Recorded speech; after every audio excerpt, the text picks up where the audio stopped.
Hey everyone, thanks for joining us on today's edition of Cronkite Sports Now. We're halfway through to the weekend and we've got a lot of sports stories to share.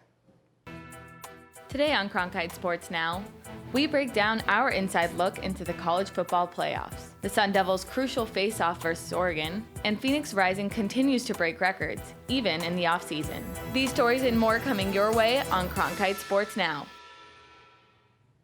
What's up, everyone? Happy Wednesday. I'm your host, Claudia Faust. We're kicking things off with a lot of football news. With a few weeks remaining in the college football season, the latest college football playoff rankings were released last night. As the selection committee goes through a strenuous process, Cronkite News reporter Erica Block spent some time earlier this season participating in a playoff mock selection. She joins reporter Scotty Gaines to break it all down.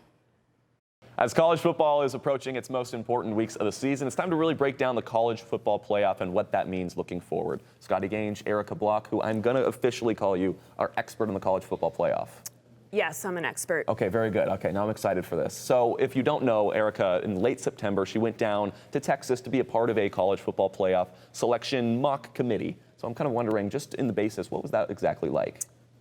Yeah, I flew to Dallas. I impersonated Paula Bovin, sat at her seat, used her computer, and working with the 2015 college football statistics, we ranked the top 25. Mm-hmm. So I know you said it was a 4-hour deal and not 16 hours. You didn't get the full 16 hours, but you got to enjoy the bacon, the Haagen-Dazs ice cream that they've got there. The whole deal, huh?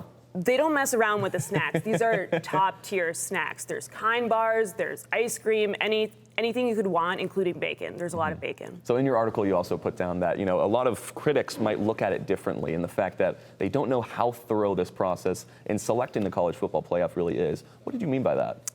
It is painstakingly thorough. In our short 4-hour time period, we spent maybe a half hour deliberating over the 13th versus 14th spot. Mm-hmm. So I imagine that the committee could spend hours and hours if there's a tough decision they have to make. So I know there's a number of tough decisions, especially when you look at teams like Alabama and Oregon. In the 5 and 6 spot, Alabama just lost their star quarterback, Tua Tagovailoa. How does that factor in? And with Oregon this weekend, what can they do to jump Alabama and hopefully get into the playoff for them?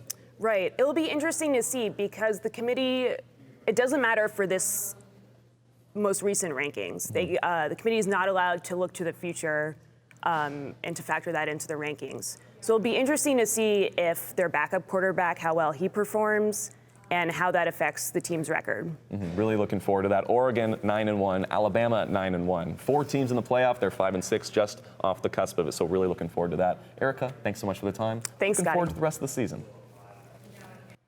The Pac-12 has 2 teams ranked in the top 10, with Oregon at 6 and Utah at 7. If you'd like to read more about Erica's experience as a member of the Mock College Football Playoff Committee, you can find it on our website at cronkitenews.azpbs.org. And speaking of Oregon, the Sun Devils will be facing the Ducks at home this Saturday, coming off a loss against Oregon State. Reporter Brady King is in Tempe with more on the upcoming matchup. Brady? There's a lot at stake for both squads this Saturday. 5-5 ASU looking to seal their bowl eligibility with a win at home. Meanwhile, trying to play spoiler to number 6 ranked Oregon, as they are also trying to place themselves in the college football playoffs. Now, the Ducks haven't lost a game since their very first of the season, way back in August. So this is what Coach Herm Edwards had to say about the Sun Devils' approach this Saturday. Our deal is real simple. We have to stop playing from deficits. Last 3 losses, our defense has given up about 28 points average in the first half. We're only scoring 14.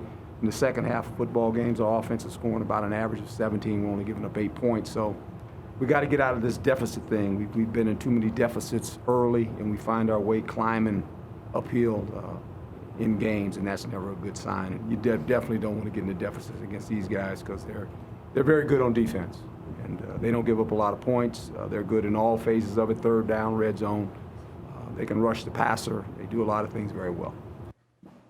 Kickoff is set for 5:30 p.m. at Sun Devil Stadium this Saturday.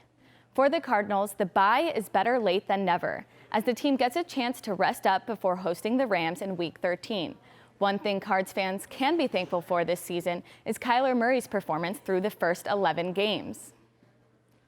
So far in his rookie season, Murray has had 14 touchdowns to his 5 interceptions, trailing only behind Phillip Rivers and Tom Brady. He's top 10 in the league in passing yards with nearly 3,000. Murray is also getting it done on the ground, with 3 touchdowns and over 400 yards rushing. While the Redbirds and their faithful were wondering whether Josh Rosen was the future at this point last season, it looks a little brighter heading into the stretch with Murray at the helm. The Suns were in Sacramento last night, where the Kings held court with a 120-116 win. Devin Booker led the Suns, scoring with 30 points and added 8 assists, while rookie Cam Johnson scored a young career high with 18 points to go with 4 boards and some props from head coach Monty Williams. Cam is a guy who not only can knock down shots, he can finish at the rim. He's a good slasher. He's learning what he can and can't do.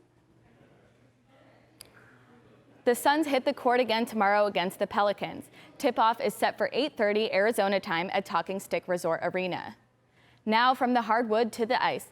Despite Antti Ranta's injury history, the Coyotes goaltender started in Monday night's game against the Los Angeles Kings, and he earned his first shutout of the season, winning 3-0.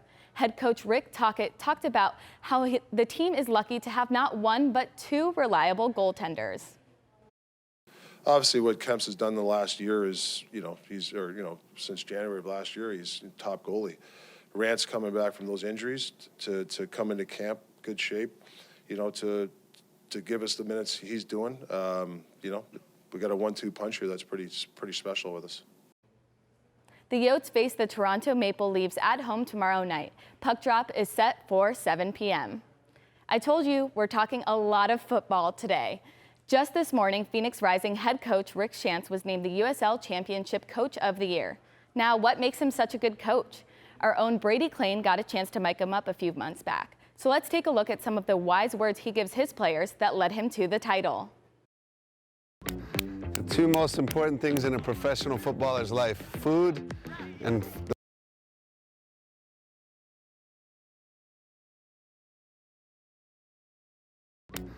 2 most important things in a professional footballer's life, food and the field. If we can take care of those, we're okay. Yeah, it's about the right height. Because they don't cut it regularly, it's still bumpy to me. Yeah! More zingers! Pump the arms, good! They took your goal away. Yeah, that's perfect! Midfield! Solo, I know him better. If that was the game, Solo. Yeah. Thanks for those pearls of wisdom, Coach. If you followed Phoenix Rising's season, it shouldn't come as a surprise that he was named Coach of the Year. 2019 was all about breaking records. Schantz led the team to winning 20 straight games, setting the American Pro Soccer record for longest win streak, and they set the league record for most wins with 24. Many players were named to the USL Championship team, and now the club has made history again, as Schantz is the first coach in club history to earn the award. That's a wrap on today's edition of Cronkite Sports Now. For Arizona sports stories from around the valley, visit the Cronkite Sports tab on arizonasports.com. And as always, for top Arizona news stories, head over to our website at cronkitenews.azpbs.org. And be sure to tune in tonight at 5 p.m. on Arizona PBS for our nightly newscast. On behalf of the entire Cronkite Sports Now crew, thanks so much for joining us. We'll see you back here tomorrow, same time, same place.